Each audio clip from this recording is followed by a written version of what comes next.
Cricketer অভিষেক শর্মার জীবন বদলে দেওয়া সেই বার্তাটি তাঁর অধিনায়ক সূর্যকুমার যাদবের কাছ থেকে এসেছিল। আন্তর্জাতিক ক্যারিয়ারের শুরুর দিকে অভিষেক শর্মা কয়েকটি ইনিংসে দ্রুত আউট হয়ে যাওয়ায় আত্মবিশ্বাসের অভাবে ভুগছিলেন। সেই সময় টি-20 অধিনায়ক সূর্যকুমার যাদব তাকে এই বিশেষ বার্তাটি দেন। সূর্যকুমার যাদব অভিষেককে বলেন, "তুমি আমার কাছে খুবই গুরুত্বপূর্ণ প্লেয়ার। যদি তুমি টানা 15 বার শূন্যতে আউট হয়েও যাও, পরের ম্যাচে খেলবে। আমি সেটা তোমাকে লিখে দিতে পারি।"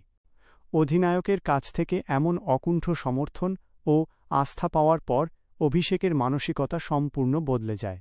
তিনি বুঝতে পারেন যে দলের জন্য কিছু করে দেখাতে হলে তাকে তাঁর স্বাভাবিক, আক্রমণাত্মক খেলাটাই খেলতে হবে এবং উইকেটে টিকে থাকার জন্য নিজের সহজাত প্রবৃত্তি চেপে রাখা চলবে না।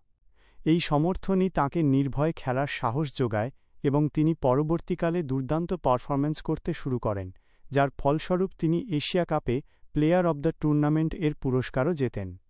এই ঘটনা থেকে বোঝা যায় একজন নেতার বিশ্বাস একজন খেলোয়াড়ের ক্যারিয়ারে কতটা বড় পরিবর্তন আনতে পারে।